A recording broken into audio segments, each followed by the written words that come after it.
introduce your name, where you were born, and what you did as a youngster? My name is Robert L. Evans. I was born and raised here in Wollaston. I attended St. Joseph's School as a youngster through the 8th grade.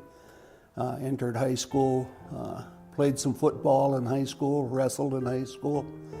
And when my dad got sick with cancer, I quit sports and got part-time jobs in the evenings after school. And I graduated in 1969. As far as the service goes, what branch of the service were you in and what years were you in? I decided I was going to join in the Air Force. My older sisters both went with Air Force guys, one from Glasgow, one from Minot, and I liked what they had to say about the service, and so I joined the Air Force, and I went in December of 1970 and served through December of 1974. So you were in during the Vietnam era? Yes, I was. Okay. When did you decide in your young life that the service was something you were going to do? I don't think there was any question. My dad was a World War II veteran. All my uncles served in World War II on my mom's side. And like I said, it was just never a question. It was, you know, when I became of age, it was something that I was going to do. And I think most of my family, my brothers especially, followed through, did the same thing. So. You talked about that you decided to go into the Air Force. Obviously you had several choices to make. How did you happen to choose the Air Force? You know, talking with individuals that were in the service at the time, you know, both Army and Navy. I wasn't a swimmer, so there was no way I was going on a boat. The Marines were a little hard-nosed for me, so what I looked for was job opportunities, something that I had never done before. And when I decided to go with the Air Force, I wanted to get into in-flight refueling. I wanted to be the boom operator. And so that was my goal, to go into the Air Force, be in an airplane, and refuel midair. How did you like doing that? Ran into a little problem right after basic training. They had to take another medical, and my hearing loss was such that they wouldn't let me be around jet engines. And the other problem that I had when I went into the Air Force, I was about 25, 30 pounds overweight, so I had to, you know, during basic and everything, I had to lose that weight, and they considered that a bar for in-flight refueling, so I never got to do that. I ended up being a supply sergeant. So what was basic training like for you? Was it hard or was it really not that bad? You know, for me, like I said, with my sister and stuff, telling me, or her boyfriends I should say, telling me what it was like, it was a mind game. What they did in basic training was to reprogram you and to get you to formulate a team effort or a team's mentality, and I knew that going in, so I kind of rolled with a lot of the punches and stuff, and I enjoyed it. It was a lot of fun. Do you have any instructors that you had at that time that you still remember? Oh yeah, yep. Tell us about him. Tech Sergeant Tapp. He was about 4'9", 4'10", just as mean as a rock. And we always did formations, you know, it was by height. And we had one kid that was really tall, so he was always right up front on marching formations. And me being a squad leader, I had to march in front of him. And the only way that I could stay ahead of him was to jog, because his stride was so big that I couldn't march fast enough, so I just jogged in front. And but Tech Sergeant Tapp had he liked to play jokes on everybody, and so he took this tall kid aside and gave him some instruction. And one of the other DIs came by and got in this kid's face and started to get a little rough with him. He started asking him questions, and made the mistake of asking him how tall he was. And the kid hollered out, "Sir, 6'6", sir, full of romping, stomping tiger shit." And you could see Sergeant Tapp over to the side just cracking up, and the DI, he broke down and started laughing, and that was the end of that. So no one ever messed with Tapp. So where were you stationed at? After basic at Lackland Air Base, I went to Wichita Falls, Texas, where I was profiled out of the flight school.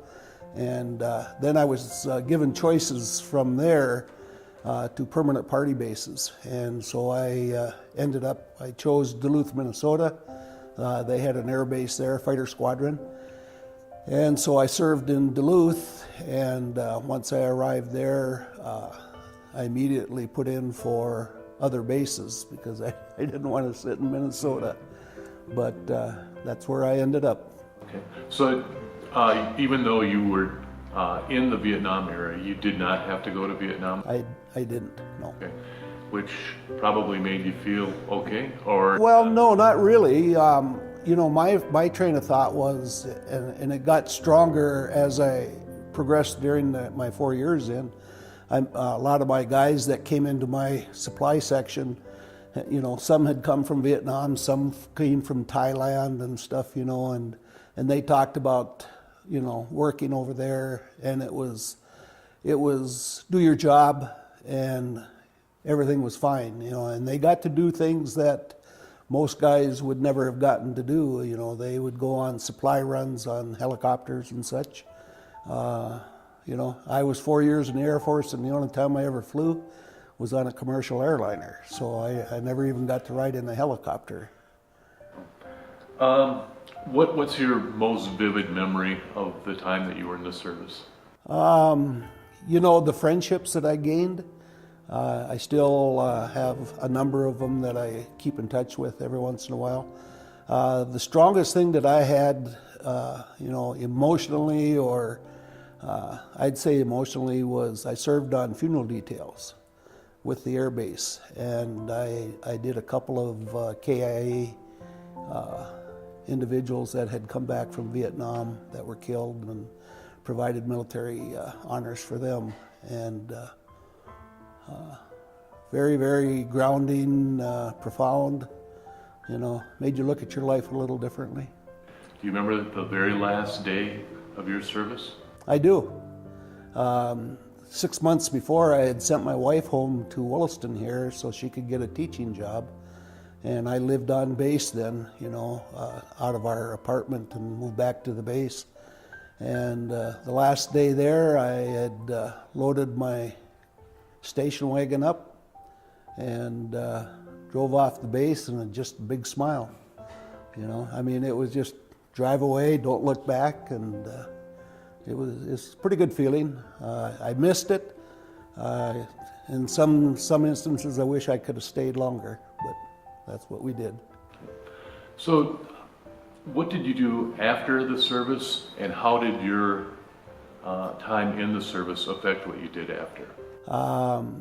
When I got out, I went back into my employment field of being a mechanic. I was schooled into mechanics, so I went to work, became a parts manager at a dealership, and then a service manager, and stayed out of the oil field as long as I could. I transferred to a couple of dealerships, you know, did service manager work.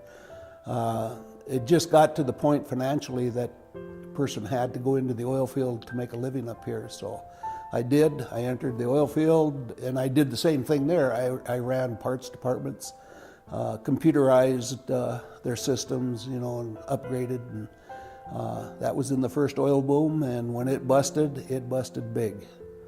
So from you want me to continue then? Sure. Yep. From there, when I came out of the oil field, I drove school bus. There was no job openings anywhere, and so I did that for a year and a half. The veteran service officer for the county at that time, his wife and my wife worked together at MDU, and he needed a replacement, especially in the summertime, for on Fridays. He would take Fridays off, So I went in and sat in his office and figured, had veterans that would come in and visit, or, and kind of did that a little bit, kind of learned the job. And during that time, I had dealt with the VA in regards to my own benefits and my own disabilities and stuff that I incurred while there. And after writing numerous letters to congressmen complaining, this gentleman decided to retire, and I was lucky enough to get the job, and I served there for 30 years as the veterans officer. And my fight with the VA, I just kind of didn't take it that personally at the time, but I used that as my catalyst to provide services for veterans. Bob, we want to thank you for your service and thank you for doing the interview. Thank you.